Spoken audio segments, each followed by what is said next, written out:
All right. Woo. I hope they're right about that. Hi, everyone. Welcome to our panel, Shipping, actually, named in reference to one of my favorite romantic comedies, Love Actually, which you all should all go watch. But anyway, uh, y'all, for those of you who don't know me, I am Nyronus. I've been in the fandom about since the beginning, and I've been on FimFix since about 2012. As far as like ship writing cred though goes, I've written a lot of Sunlight stories, the Best Friend duology, Happy Endings. Recently was a year ago. It's recently for me.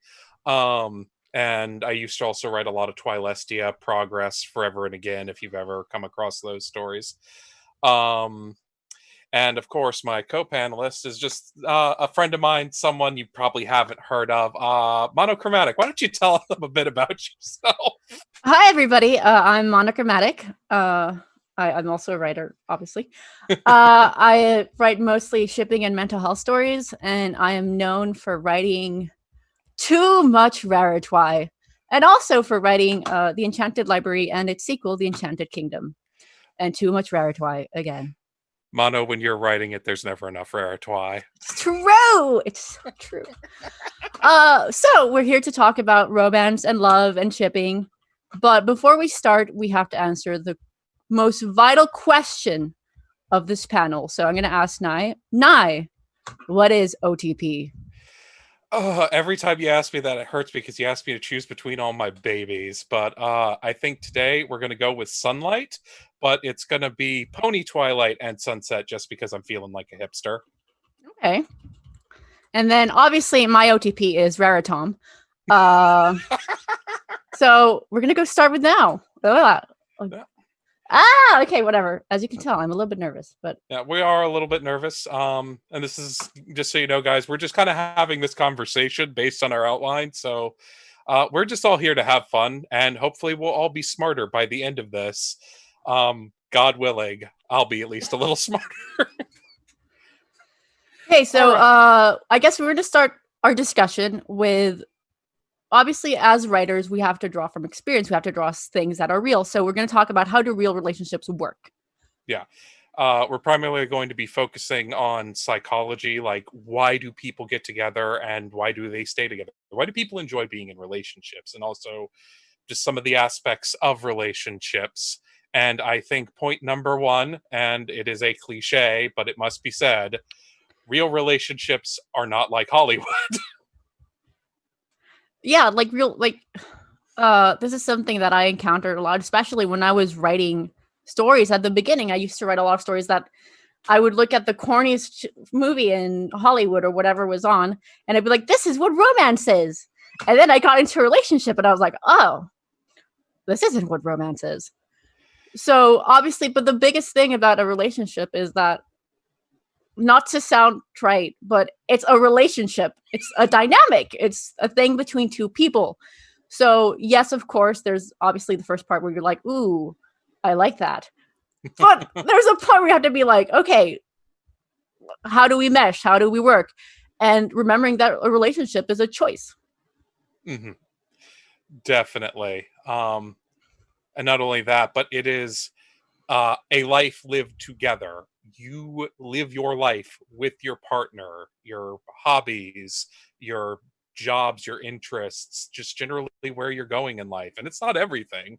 And a lot of people feel that sharing everything isn't healthy. There's got to be a little bit of you too.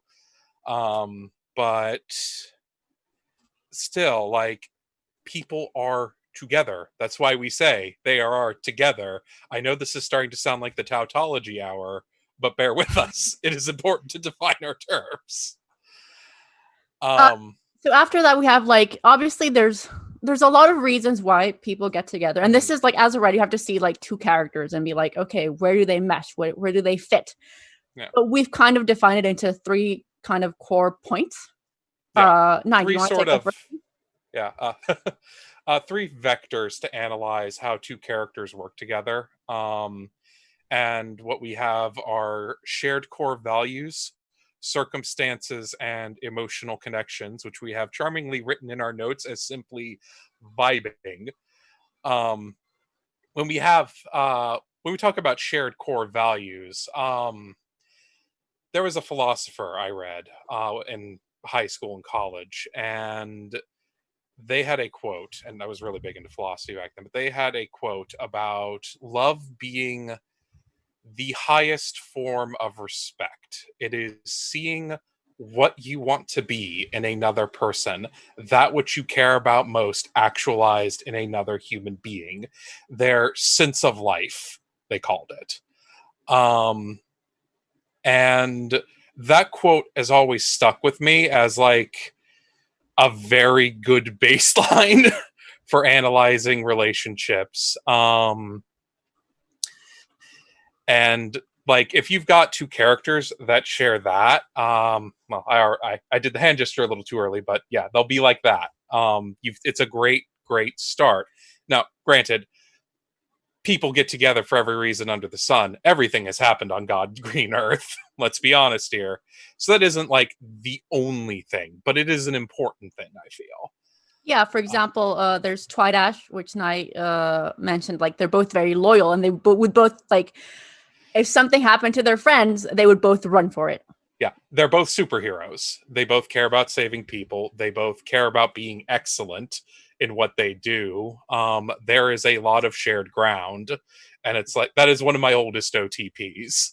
Then another of the things. So we mentioned three. So the second one would be circumstances. Again, people get together for all sorts of reasons, but there's also people end up in a situation that makes them have to work together. This is mostly what AUs are for. Or like you go to Tumblr and you go like, oh, ODP situations.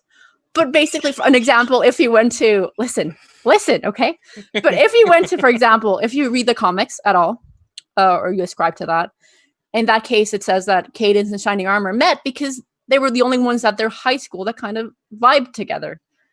There's tons of reasons, but sometimes you're forced into a situation where you have to work with somebody and it works, which kind of leads us nicely into our third category, which is, do they vibe?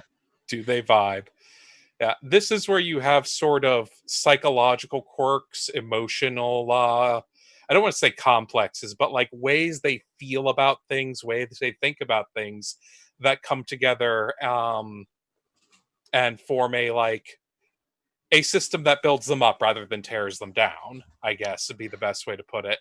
It's kind of like not to sound corny, but like it feels right. You vibe. It's I keep saying that, but it feels natural. Actually, might be the better way to say it. Yeah, you two fit together. You have chemistry. Chemistry is actually probably the term most people would think of. I'm just really technical and dry. So now that obviously you have all these three things. So when you're writing a story for romance, you want to really be like, and this isn't to say, well, I forgot my point, but basically it's like you can make a lot of pairings work as long as you define and detect what's that one thing they can be joined together from. Yeah, these are tools for you to look at characters and go, how do these are just tools for basically analyzing and putting together ships. There's actually a great example of emotional connectivity. It's the one that made me want to put it on the list. A friend of mine, Solo Brony, wrote a story called Discard versus the Greeting Cord Industry, where Discord makes it so Starlight, Glimmer, and Chrysalis are telepathically linked. They can't stop hearing each other's thoughts, as Discord do.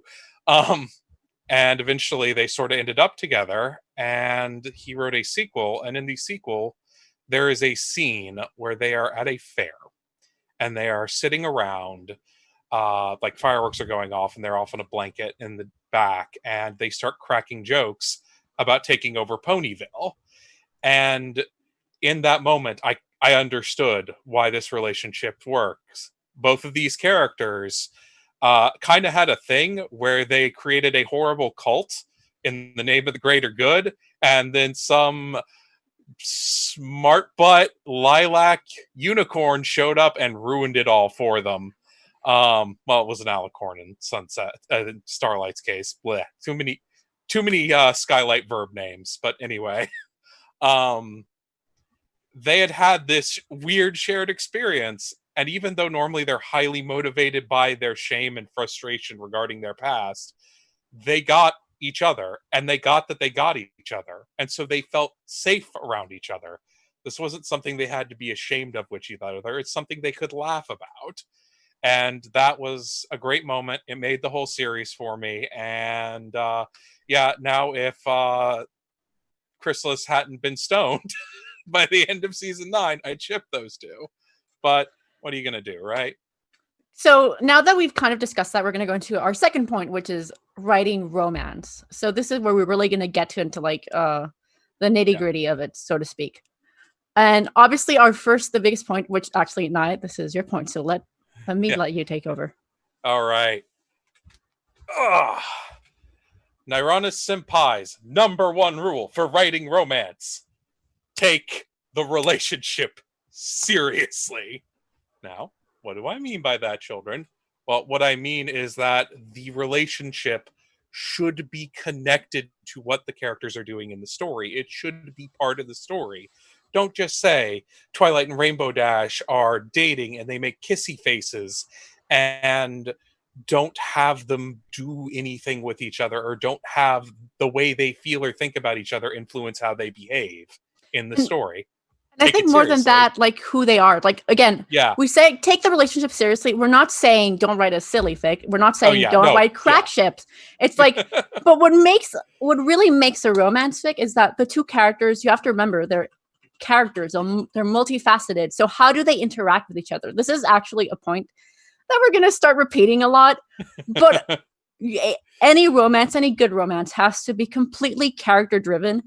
And again, we don't want to be Hollywood. We don't want to have the super developed main character and the like one-dimensional love interest that doesn't have, isn't a character and doesn't make choices of their own, etc., etc. It sounds trite, but it's really important to remember that the first thing you're doing is writing a dynamic, not a romance, a dynamic.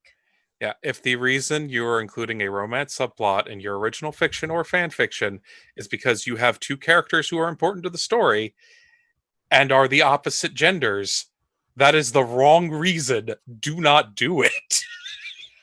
Exactly. And so it's kind of like another big point is, and this is actually from my own experience, when, as I mentioned earlier, my biggest fan fiction is The Enchanted Library, which is primarily a Rarity and Twilight AU. And initially it looked like an adventure AU. And I remember very clearly having people tell me, oh, but this is such a cool concept. Why would you bog down this cool adventure AU with a romance subplot? To which I was like, first of all, how dare you? And second of all, the key mistake there was that they thought that the adventure was the A plot and the romance was the B plot, when for me, I was like, the adventure is just what I use so that I can get them to be together. What I'm trying to say this is, to avoid having a romantic subplot that feels like a subplot, really the best thing you can do is integrate it into the plot. Like, if you take it away, the story shouldn't work. Yeah. Or it could. But it should be different. It should be different. Yeah, like we discussed, like why I feel Twidash is such a strong relationship. They're both the kind of person to just jump into a burning building and save someone. We've even seen them do it in the show. If you replace burning building with 20-foot tall shadow monster, but if you have a story about Twilight and Rainbow Dash being in a relationship, and there is a burning building in your story, and neither of them go in it, or neither of them talk about why they didn't go in it afterwards, you might be doing something wrong. Exactly. And then another important point is like, so there's all kinds of romance stories. There's long format stories. There's also short ones, which is actually, again, repetitive, but romance at the end of the day is character writing. So, and you have to have like, we were having a discussion when we were preparing for this about what fluff is. So fluff is really kind of like when people say like, oh, it's fluff. It's like, oh, it's meaningless or whatever. It's like vapid romance, I think, would be the best. It's vapid. Yeah, But it's the thing is, a lot of the things that make a solid relationship work are actually those little moments, because those are dynamics. So there's actually a really good quote that Nye told me about, which is the coffee quote. Yes, that is something a friend of mine said to me back when I started writing PonyFic, which is that you want to focus on character-driven writing if you're going to write fanfic for this show. And if you are good at character-driven writing, a conversation over coffee between two characters should be interesting enough to read about on its own. Yeah. It Like, will, yeah, it will tell you things about the characters. It will be funny. It will engage the audience. It will tell them things about themselves. and it's actually, for example, this is something well, not an anecdote, but a detail I really like. I don't remember where I read it. I'm sorry, I didn't check my sources. But I was reading an article once about Studio Ghibli movies. For those who haven't seen them, they're just really popular films by Studio Ghibli in Japan. Mm-hmm. And the article talked about how Studio Ghibli movies have moments of silence, or rather, moments of living. Characters, like, there's like 10 seconds of a character just cooking lunch or studying or just living life. And usually in Western movies, that would be edited out because, like, is this advancing the plot? No, and sometimes those little things are genuinely what add realism to the story, what makes it breathe, what makes it feel like, what makes characters connect. So that's my defense of fluff. Fluff is important and good. Yeah. Guys, if you go through my entire oeuvre on Fimfic, you're going to see that so many of my stories are just two characters talking about something interesting. And I gotta say, I've been doing pretty well with that. So don't be afraid of it. Don't be afraid to let your characters breathe and just be themselves with each other in a story that involves two characters being with each other. Which kind of takes us to two of our second points. So I guess the first one I want to do is, like, obviously we're talking about here, like, a healthy relationship has like characters that mesh, etc. But romance also has ugly parts. There's also the art of writing unhealthy relationships, or even remembering that not all relationships are healthy all the time. Yeah.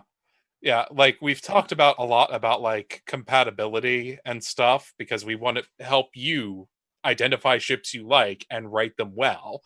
But sometimes a relationship just isn't healthy. Sometimes characters do not go together, or even if they tried to go together, they'd hurt each other. And that's also cool to write about.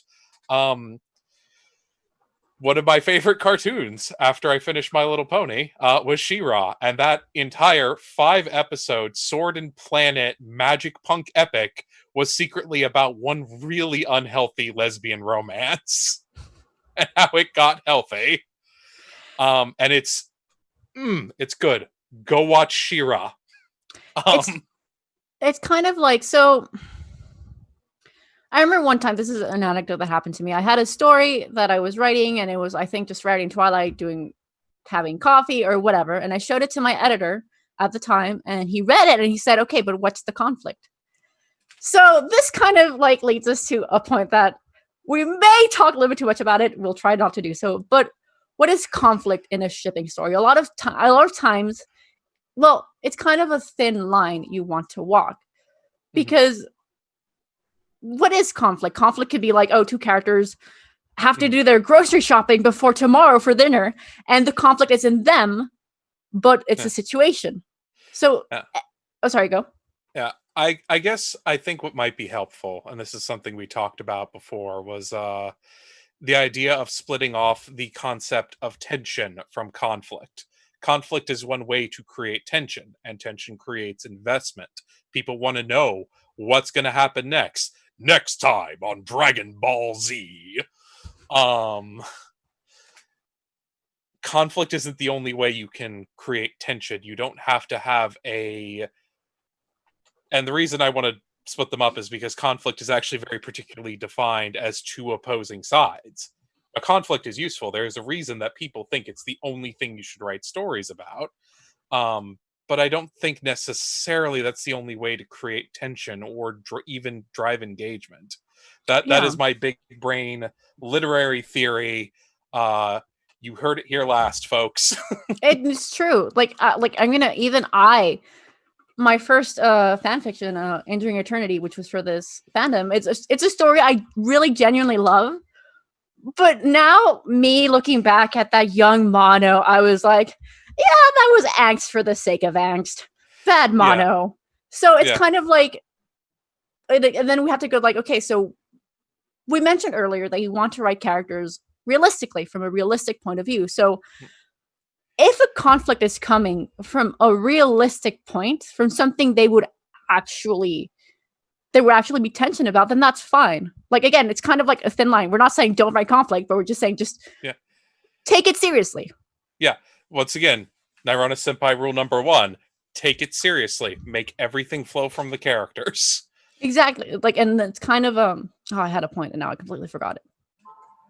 But basically, yeah, just take it seriously. And dang it, I had a really good point. And well, if I remembered later, I'll stop everything to tell you my point. But yeah, Right. just no drama for the sake of drama. Yeah. And just make sure it comes from an authentic place. Yep. Oh, you said the A word. Time to get to point number 3. And also, Nyrona Senpai's number 2 rule for writing romance. Write authentically. Write from your heart and write from the character's heart. So you notice how we were talking about how everything you need to write needs to be tied to the characters and they need to be tied to each other? Well, you also need to be making sure that the way the characters are tied in is authentic. It is reasonable. It flows. It feels real. And it's interesting. Well, so more to add to the write authentically. This is something that I specifically really ascribe to, which is like at the end of the day, we're all doing this because we like writing. Yeah. So we just spent an entire 22 minutes being like, this is what you have to do. And honestly, if you're writing something that a romance that you enjoy and then you like it, it will, I genuinely say this, it will pour into your writing. Yeah, definitely. And, like, I can actually give you a personal anecdote. A long time ago, I had an editor and we were kind of having a weird relationship. But basically, I felt kind of obligated to write a story for them. So I wrote a story about a ship that was not something that I was really into at the time. And I wrote it and then I showed it to another friend. And so I showed it to my friend and he read it and he said, well, technically speaking, this is really good because at the time I was already like a pretty decent writer. He said, technically speaking, it's good. The characters are in character. It's good. And then I could sense it. So I was like, okay, what's the but? And he says, but this isn't you. Your heart isn't in this. And it devastated me because the worst part is I knew he was completely right. Like, genuinely, people will connect with what really drives and motivates you. And especially in a relationship, if you're writing from a genuine place, it will make the relationship feel all that more genuine. Like, and this is like just even like stuff that you're like, oh, that's silly to add. No, add it. It's silly. Whatever. We have a short life. Write what you want. My very first story on this website was me getting super salty about the episode where Twilight goes back in time and accidentally makes herself think that there is an apocalypse coming, that she was actually trying to go back in time to warn herself not to be worried about. And that episode annoyed me because it canonized lazy Lestia. And so I wrote Celestia and Luna's completely average day. And that story did well. People thought it was funny. It got featured. I felt decent about that. But yeah, just when I say write authentically, it's not just like we've been talking a lot about character writing, but Mono is also 10,000% on point. Write authentically to you too. Yeah. Right from the heart. Even if it's like trope, even if it's like, let's say that you want to write a fic where like, oh my god, there was a snowstorm and there's only one bed. You know what? Write your story where there's only one bed. But if it's funny to you and authentic to you, it will probably be like something people will connect with, no matter how tropey it sounds. Like, this is the reason we have tropes, because they work. People like them. Just make them work for you, I guess, would be how I would put that. Yep, definitely. And then this takes us to our last point, which is before our super secret fun activity. Oh yes, there's a super secret fun activity, everyone. It is totally super secret to drive tension and audience engagement, not because I forgot to put it in the short description. That is not the reason at all. So right now we're gonna give you like more tangible tips, I guess. So this is for improving your character writing. So our first point is what we've said 50 times already. Just study your characters. And do you mind if I say the lemon test thing? Yes, go ahead. Tell them about the lemon test. Okay, so the lemon test. This is actually something that I learned. I was watching a conference on a few weeks ago about how from Disney executives about how you should pitch a show to them. And one of the things they added into this conference was something called the lemon test. So it was actually created by Alex Hirsch for Gravity Falls. So the lemon test is basically you grab all of your characters and you give them a lemon, and what would they do with the lemon? So, for example, Twilight, if you give her lemon, she might dissect it and open it up to see what's inside, or she might make secret ink with the lemon ink. Rarity, she might include it in a design or something. She might, use the aesthetic of it for a dress. And Rainbow Dash, she'll probably get Dare to take a bite out of it, and she'll just take a bite out of the lemon. So really, this is basically, a general writing test, but all of your characters would react differently in the same situation. So really, even in the same relationships, like Twilight and sorry, I don't know why I kept saying Twilight as if it was a single character. Twilight and Fluttershy going to the laundromat should be very different than Rarity and Applejack going to the laundromat. So really think about that. Yeah, for sure. Yeah, just put people in situations, see what comes out. Like, there are many fixed idea I had, which were just like, okay, but what if though? Including the one about Vinyl secretly being Dr. Manhattan, because I was annoyed at something else about the show, but that's a whole nother story. But yeah, no. Also, I just want to be clear. So before we said tropes are okay if they're from the heart. Now we get to the point in our outline where we're going to say tropes are not okay. But to clarify, what we mean is don't use tropes, and there's that magic word, rule number 2, inauthentically. And I guess really it's character tropes. So it's kind of like one of my favorite things that I do is like once I finish shipping, Jesus. Once I finish writing, I literally go Control F and I type in darling. And I look at how I have to kill my darlings, because if you rely on crutches to make sure that a character you can recognize them as a character, then that may not be working. But that's just a general writing thing. Really. Yeah, and you can actually apply that out to original fiction too, which we hope a lot of this advice will help you all with original fiction, if that do be your interest. Don't just make a character who's a walking trope, right? Like, kill your darlings, even if they are the soldier from TF2 who is glorious. And that joke instantly de-aged. Never mind. Whoops. But yeah, and so we've gone over abstract psychology ideas to help you identify characters, very broad things you should focus on in writing about keeping characters, keeping writing character driven and writing sincerely and authentically. And we've given you some little things you can do to help improve. And our final bit of advice for improving your writing: just write. Just go out and do it. Get your lumps in. Yeah, genuinely. When I first started here, I was not good at all. And I still might, well, that's self-deprecating. I'm still getting better. But the point is, just keep doing it. Yeah. You will eventually figure it out. Yep. Celestia and Luna's Average Day did get featured with the help of Varanus, but it did get featured. But my later stuff is much better. Practice, practice, practice. And then that takes us actually to Mm. our lightning round, which is All right, guys.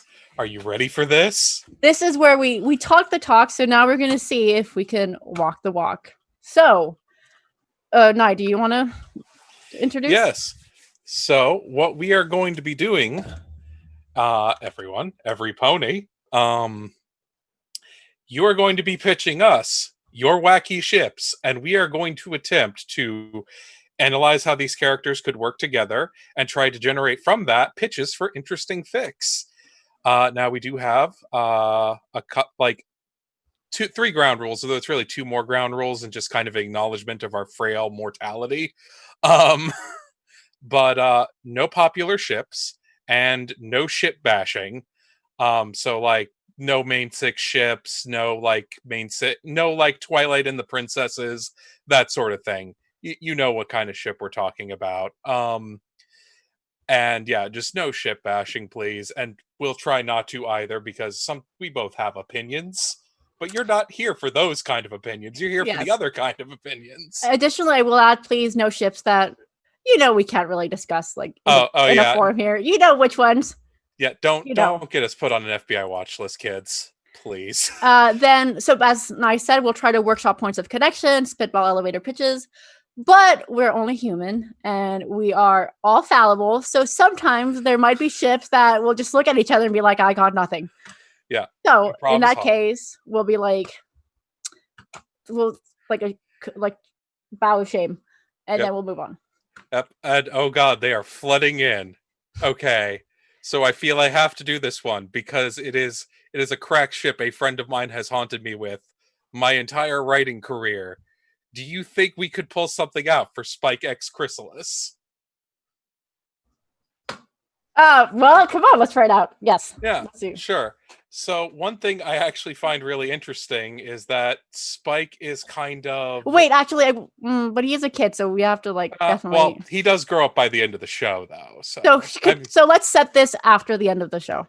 Yeah, set this after the show. Ooh, we already have a premise. She's stoned. Chrysalis gets thawed out to try and go through a reform program, and Spike is basically sort of administering the program. So the two of them are meeting up. So we already got an interesting circumstance, right? And there's some good potential for hurt comfort there. Well, let's look at it from their characters. So this would be Spike after the finale. So he's definitely much more mature, much more adult now. Definitely. I think at first there would probably be a lot of conflict between them because it is Chrysalis, and although she did move her vendetta from Twilight to Starlight. Yeah. So actually, I think I do like the premise that Spike is assigned. I think maybe Spike would volunteer to be the one to help Chrysalis because he feels like, yeah, I can deal with her. I'm big and strong now. One thing, so there are a couple things that jump to mind from character dynamic perspectives and core value perspectives, is that Spike is kind of Rainbow Dash 2. He is loyal, he is highly competent, and he is snarky, and he's also kind of the friend group butt monkey sometimes. Yeah. But loyalty and competence are two things Chrysalis values.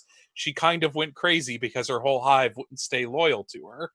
And her seeing him be a competent administrator under Twilight might actually be pretty warm him up to her. Yeah. Also, they are both snarky jerks. And so I could just imagine a scene of them sitting there and just trashing Twilight behind her back.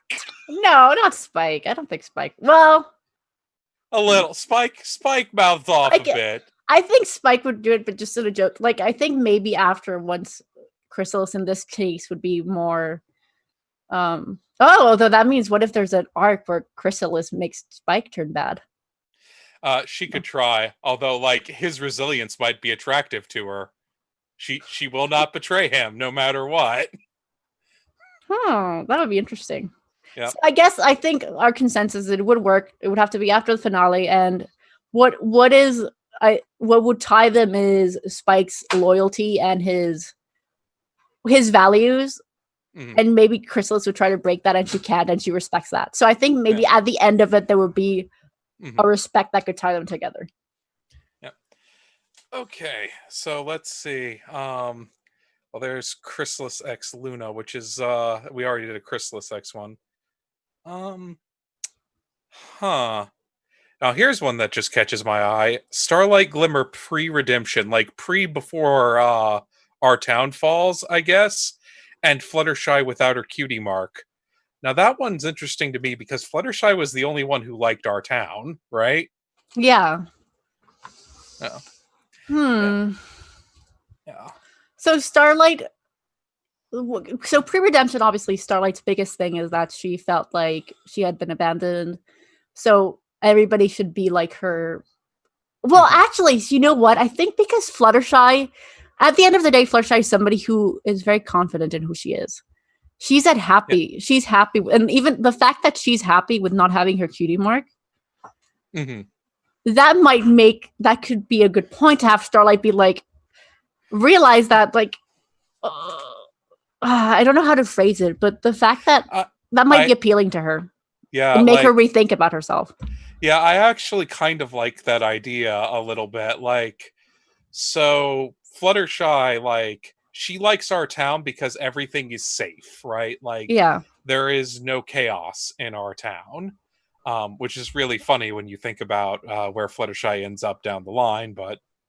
Um,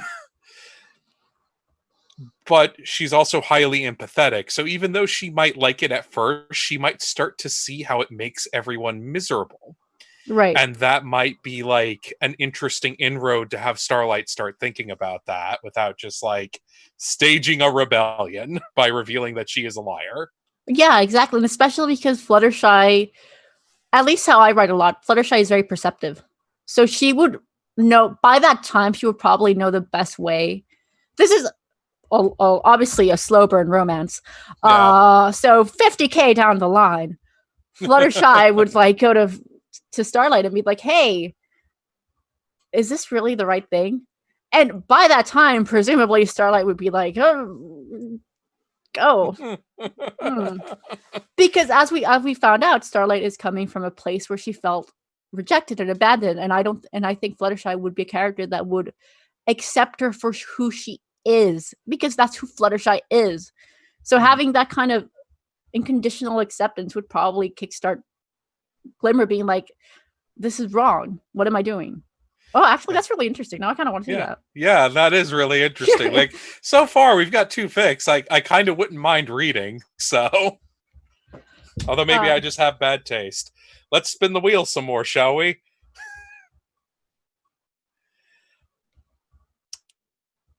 Hmm. or a lot of suggestions coming in. I'm just looking at him. Another one of my friends decided to bomb the question and answer area and go Discord X Discord. Oh, Um, that one we just all know works in our hearts. We don't have to explain that. yeah. Plus, explaining it wouldn't would ruin it. Where's the fun in making sense? Um, I mean, unless it's like a story about Discord learning to love himself. ooh, oh! You went and took my joke and made it serious, and that hurts. I'm Oh, sorry. That's what I do. Like I was that, like, you were said that. I was like, but it could be a story about how Discord has to like learn to love himself. And then no, I want to write it. Oh, I've played myself. Go to the next one. Go to the next one before I start talking about this. it's I there's a glimmer of potential there that I did not consider. I feel humbled. Um, ooh, let's see here. Discord X Miss Harshwinny, since we're already in a Discord state of mind. Huh. That one I actually like. So here's some big brain time. Wait, This Harshwinny was, remind me. the Equestrian Games Oh, okay, I administrator, remember. Okay. the like really the The really really, hard butt one. yeah. Um Yeah, so this is my like instant galaxy brain take on this idea, but Miss Harshwitty has to deal with a lot of bullpucky. There is a lot of madness, a lot of lackadaisicalness, a lot of right hand not knowing where the left hand is, a lot of chaos, if you will, in her life. And she is the one who makes it all work, who turns it from who makes the chaos a method to the madness. She is the method to the madness. And yeah, just the idea of maybe Discord like digging that. I kind of like that actually. That could be interesting. Well, I will admit I don't remember too much about that episode, but I could see, especially because she's somebody who constantly, as you said, has to be in control and like Mm-hmm. know what everything is doing. And Discord, I think, would be like, actually, you know what? If she's, hold on, Mm-hmm. so she's from a sports thing, so maybe she might take it as a competition, like a challenge. Him trying to Hmm. mess with her is a challenge to her. Oh, that's actually like a good idea. Like he sees just the ponies with the tightest of rear ends. And he's just like, ooh, I don't know what that is, but I'm gonna break it. And, Yeah, and I and then think that she would be, starts rolling with it, and he's like, a worthy opponent. oh, that would be actually really fun. Yeah. Yeah. Okay, do we have any others? Oh, we have tons of others. Oh, Like they are rolling in. I'm just trying to find something that I think will actually be really interesting. Um oh, I suddenly got an idea for one of these suggestions and I'm just going to throw it right at you. Sombra X Mare Mare. So hear me out. So hear okay, me out. okay, Um the like primary circumstantial point of connection is that they are both well, Sombra isn't a civil servant, you're his civil servant, but they are both technically leaders, sort of.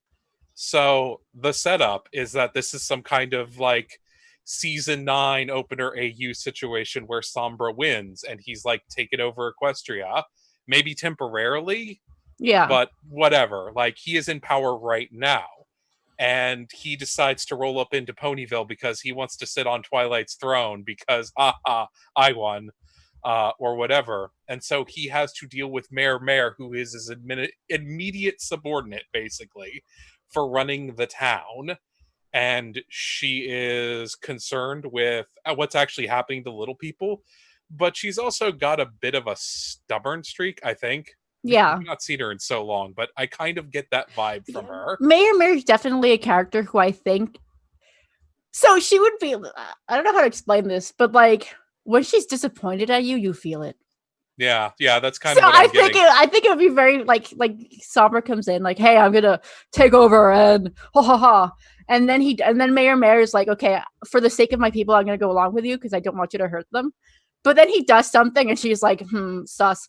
And he's like, oh, like she basically by the sheer power of her like authority, quiet Hmm. authority, and also eagerness because she's very earnest with everybody else. Yeah, He starts redeeming himself or becoming good because yeah, yeah. He starts to her like. I'm just imagining a scene where he is like, "There were ponies out past curfew.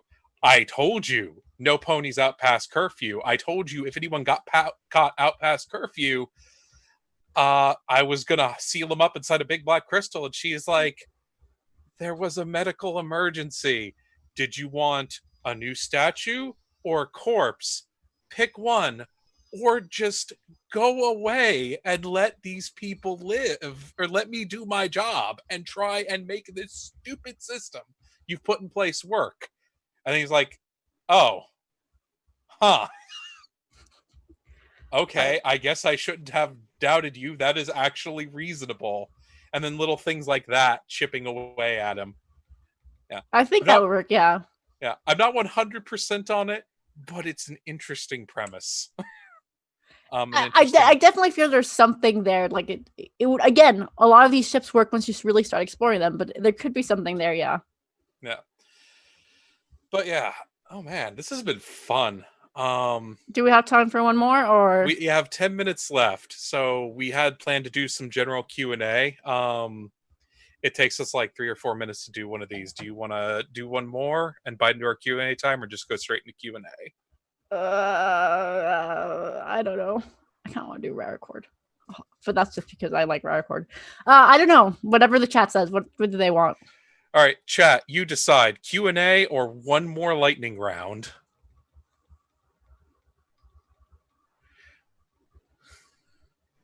Okay, we've got one vote for Q&A, one just a comment about the plush in the background.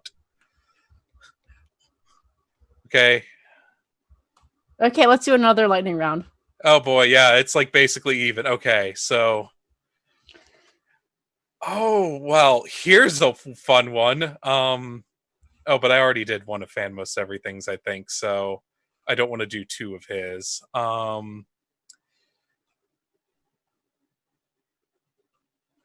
Let's see here.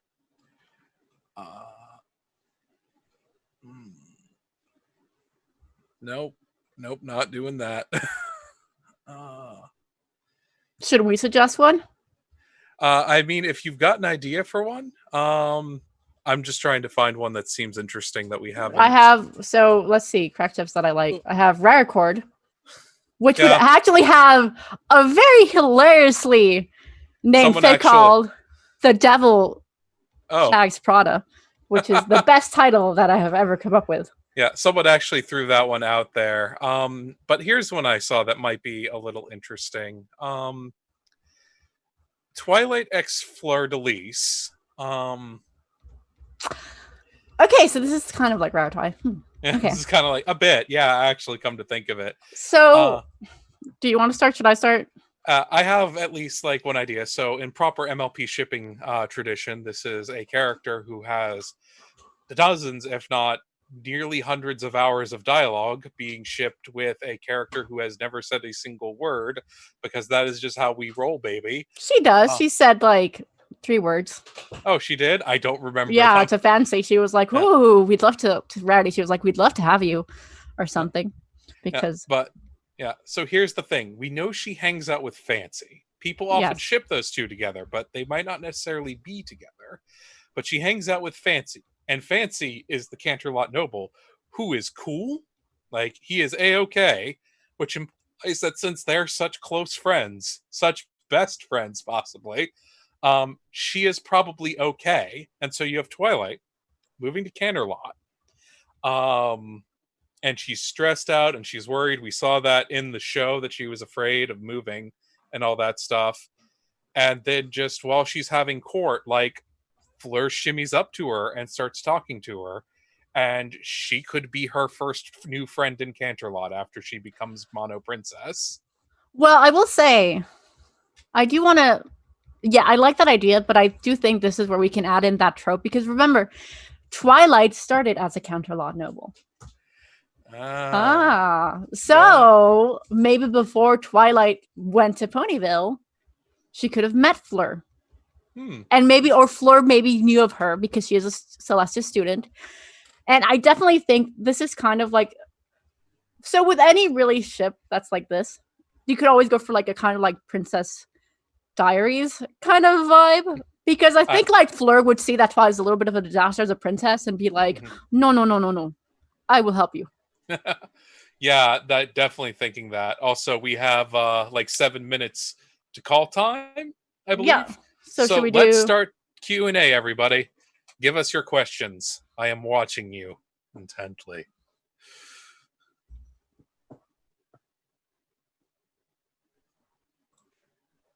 I'll also look at the chat.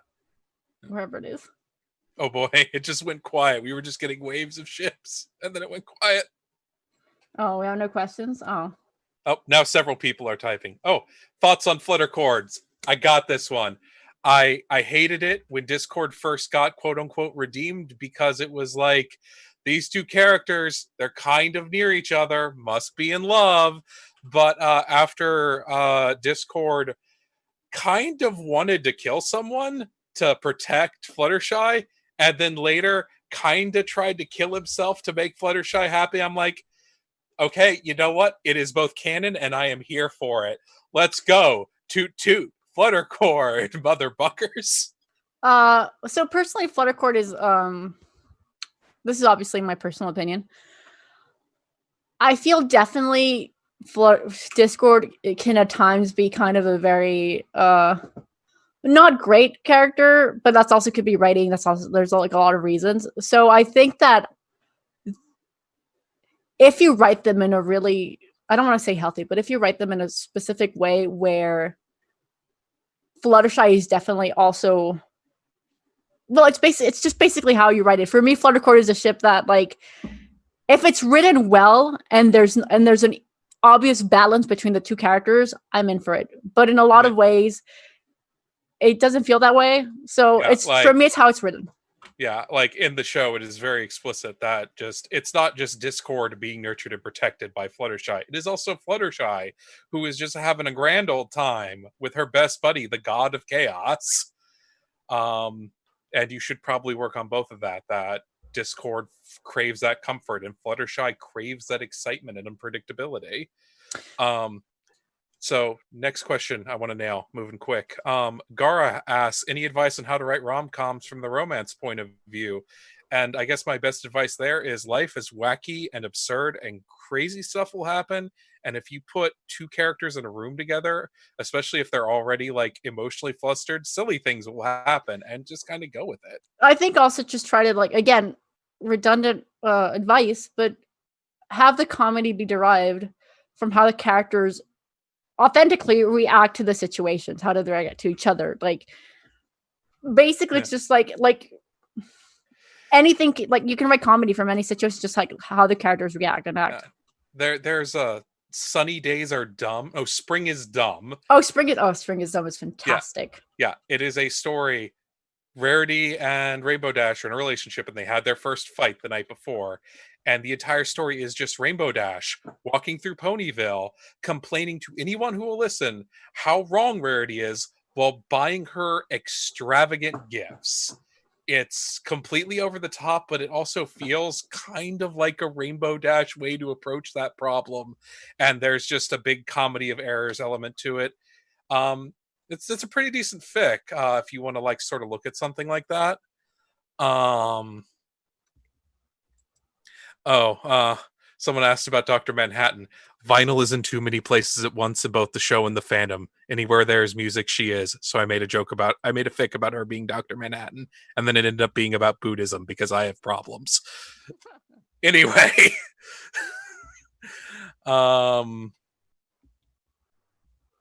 let's see here. What is the airspeed velocity on unladen swallow? Airspeed velocity of an unladen swallow. Well, first we got to ask if it's African or European, right? So, someone had to ask that, and I had to call them out on it. I'm sorry. Oh, that's fine. Yeah. Okay. Now I'll try to find a serious question. 5-minute warning. Also. Oh yeah. Should we say goodbyes or take one last question? I'm trying to see if there's one last. Best way to organically introduce in-couple conflict. That was one I wanted us to touch on. Go. You take this one. Best way to. Oh my god. Well, just grab like something that they would be in conflict about. Grab from the scenarios. Yeah. With Twidash, Rainbow Dash is brash and she jumps into things, whereas Twilight is deeply anxious and wants everything to be perfect before she even steps in the door. This is a natural source of conflict between them. It's a source of conflict between them in the show. Use the tools we have, not just to find where people connect, but also where they grind and where are their problems if you want to Okay, we have less than a minute, so we should say our goodbyes. Yep. Okay, everybody. Thank you for joining. Yes, it's been a blast. And in case we get cut off, goodbye. And remember, Raratwai is best. I'm kidding. They're all fine. They're all fine. Don't hate me. Yep. Have a wonderful con. Shop at the vendors. That's why we're all here, is to help them out. Them. Yes, please support your local pony artist. They Bye, need everybody. Bye.